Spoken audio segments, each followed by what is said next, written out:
Sabíamos que era grave, pero no teníamos idea de que era tan grave. Un nuevo informe impactante de médicos en Teherán acaba de revelar la verdadera magnitud de la represión iraní.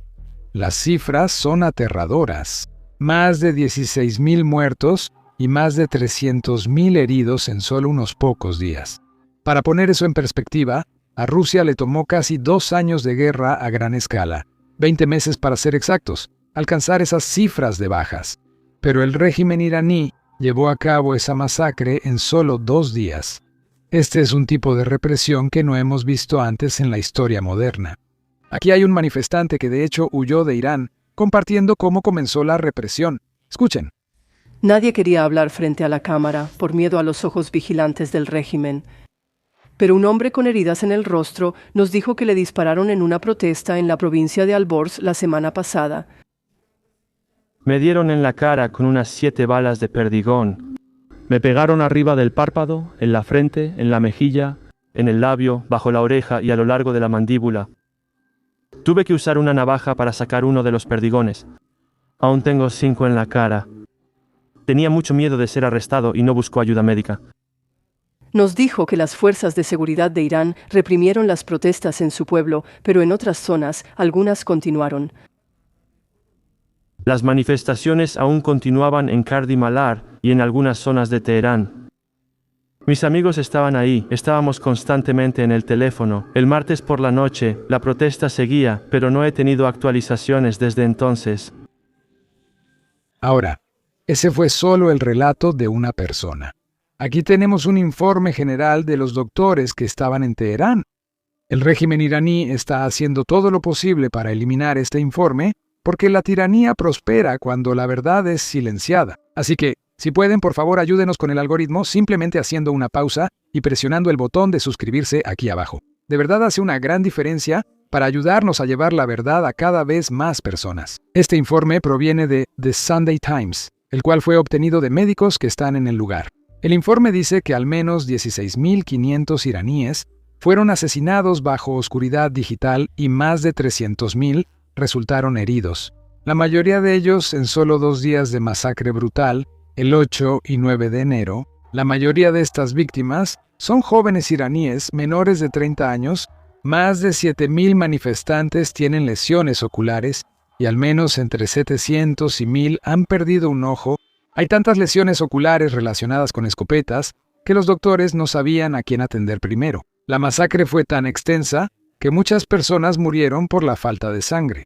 Aunque el personal médico en varios hospitales donaba su propia sangre para mantener vivos a los pacientes, en muchos casos, las fuerzas de seguridad en realidad se negaron a permitir transfusiones de sangre. También sabemos que el régimen iraní ha pedido ayuda a milicianos iraquíes para reprimir a los manifestantes. Casi 5.000 combatientes de la milicia iraquí entraron a Irán para ayudar a las fuerzas de seguridad iraníes a sofocar la revolución.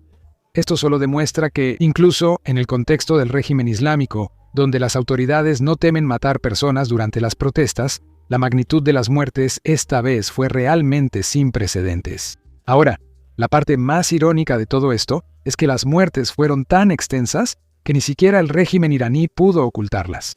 Aún así, vimos al ministro de Relaciones Exteriores de Irán en la televisión estadounidense diciendo al mundo que no murieron tantas personas. Esas fueron sus palabras, no las mías, dijo. Solo murieron cientos de personas, no miles. Pero adivinen qué, fue expuesto por mentir nada menos que por el líder supremo iraní. Solo escuchen. Sobre la situación en el terreno, hay informes, señor, de que entre 2.500 y más de 12.000 manifestantes en varias ciudades han sido asesinados por el régimen. ¿Cuántas personas han muerto? Estamos en el terreno, Irán. Esas afirmaciones no tienen fundamento, no hay pruebas de eso. El número de muertes, aunque intentaron mucho aumentar la cifra, son solo cientos. En esta sedición, estos agentes ignorantes y desinformados, dirigidos por esos elementos maliciosos y entrenados, han asesinado a varios miles de personas.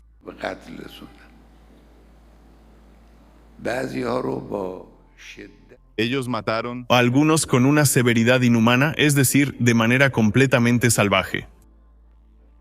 Lo más impactante es que un mensaje del ministro de Relaciones Exteriores fue lo que convenció al presidente Trump de cancelar los ataques contra Irán. Al menos, eso es lo que informa el Wall Street Journal. Veamos esto juntos ahora, solo un poco de contexto. El martes, el presidente Trump anunció públicamente que canceló todas las reuniones con líderes iraníes.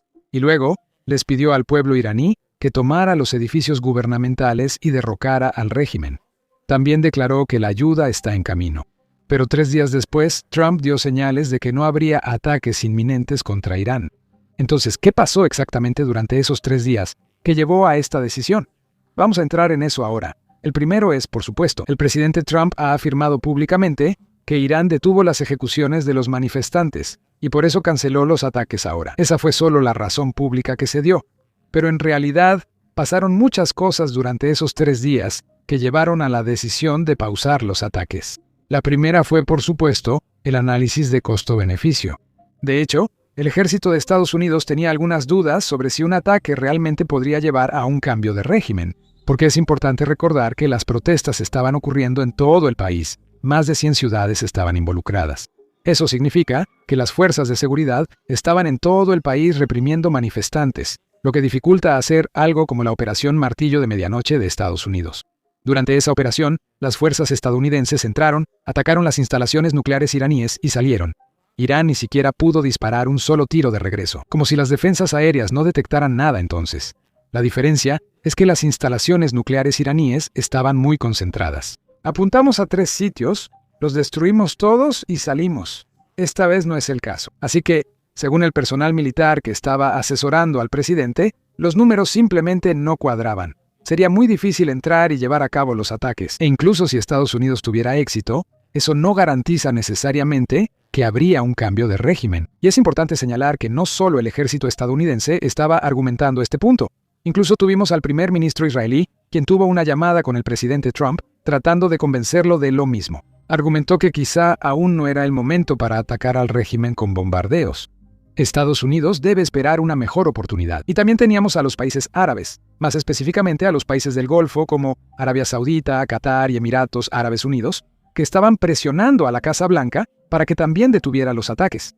Ahora bien, ellos tenían diferentes razones para hacerlo. Esto se debe a que los diplomáticos iraníes presionaban a estos países para que presionaran a Estados Unidos y evitaran el ataque. Básicamente estaban tratando de chantajear a estos países, diciendo que si Estados Unidos atacaba a Irán, Irán respondería contra estos países y que atacarían las bases que estaban situadas en estos países. Ahora, debido a esto, también tuvimos al príncipe heredero de Arabia Saudita llamando directamente al presidente Trump e intentando presionar para que se pausaran los ataques. Luego, además de todo esto, tuvimos al ministro de Relaciones Exteriores de Irán enviando un mensaje de texto directamente al enviado especial, Steve Witkoff, básicamente argumentando que si Estados Unidos no lleva a cabo los ataques, Irán podría estar dispuesto a negociar sobre el programa nuclear. De hecho, propuso una reunión antes de la cumbre económica de Davos que está a punto de llevarse a cabo, y debido a todo esto, la situación en realidad se ha calmado un poco ahora. Otra parte impactante de todo este informe es el hecho de que el vicepresidente J.D. Vance, quien ha sido conocido por ser muy escéptico respecto a cualquier intervención extranjera, en realidad apoyó los ataques contra Irán. Y por supuesto, tuvimos al secretario de Estado Marco Rubio, quien también argumentó a favor del ataque. Pero tuvimos a otras figuras importantes como el enviado especial Steve Witkoff y el secretario del Tesoro Scott Bessent, quienes argumentaron en contra de los ataques. Argumentaron que esperar y dejar que las sanciones económicas actúen podría ser mejor estrategia. Así que, definitivamente, hay una división en la Casa Blanca, o al menos en la administración. Pero de nuevo, eso no es realmente algo poco común. Siento que en cualquier tema hay una división, ya sea Ucrania, Rusia, Israel, Gaza o estos ataques iraníes. Otro punto importante es que todo esto ocurrió a inicios de la semana, en días laborables. Pero el sábado, justo ayer, vimos que el mensaje del presidente Trump cambió. En una entrevista, él estaba argumentando a favor de un cambio de liderazgo en Irán. Y todo esto estaba ocurriendo al mismo tiempo. Los activos militares de Estados Unidos siguen moviéndose al Medio Oriente. El grupo de ataque del portaaviones Abraham Lincoln se traslada del mar de China Meridional hacia esa región. En unos 2 o 3 días más, estará ahí, y eso nos dará más recursos para básicamente ejercer presión sobre Irán. Eso no significa necesariamente que Estados Unidos tenga que atacar, pero definitivamente hace que sea más fácil para Estados Unidos llevar a cabo cualquier ataque. Y, además de eso, más importante aún, defenderse de cualquier represalia que venga después. Porque es importante recordar que hay bases estadounidenses en todo el Medio Oriente y alrededor de 30.000 soldados estadounidenses están estacionados allí. Eso significa que es crucial no solo pensar en cómo Estados Unidos puede atacar, sino también en cómo proteger recursos y aliados. Después de los hechos, solo el tiempo dirá qué sucede después. Así que asegúrate de darle clic al botón de suscribirte aquí abajo. Mi nombre es Sam y nos vemos en el próximo video. Uno de los problemas de hacer videos como estos, donde mostramos muchos ataques con drones, incluso si ningún humano o soldado ruso resulta herido en el video. YouTube normalmente desmonetiza o restringe nuestros videos. De hecho, en la última semana tuvimos 4 videos de guerra que fueron desmonetizados según YouTube. Mostrar ataques con drones o incluso imágenes desde el frente no es apto para los anunciantes y por eso los videos son restringidos. Pero esta es la realidad de la guerra moderna. Y esta es la guerra que los ucranianos están luchando y tratando de sobrevivir. Así que creemos que es importante cubrir todo esto. Y por eso lanzamos nuestra propia plataforma, Basics Insider. La construimos desde cero, así que no tenemos ninguna restricción. No tenemos que difuminar nuestros ataques con drones. No tenemos que difuminar nuestras grabaciones del frente. Y no tenemos que difuminar las bases aéreas rusas siendo destruidas. Además de esto, en realidad no ponemos ningún anuncio en el sitio. De esa manera, no tenemos que censurarnos solo porque a los anunciantes no les guste lo que estamos cubriendo. No financiamos el sitio con anuncios, lo financiamos con su apoyo. Así que, si eres alguien interesado en este tipo de cobertura y quieres ver nuestros videos sin censura y obtener contenido extra que simplemente no podemos subir aquí en YouTube, entonces definitivamente únete a nosotros en basicsinsider.com. Haz clic en el enlace de la descripción o escanea el código QR en tu pantalla. Al unirte, verás todo el contenido ya subido y los videos futuros. También estarás apoyando nuestra cobertura y canal. Muchas gracias. Soy Sam y nos vemos en el próximo video.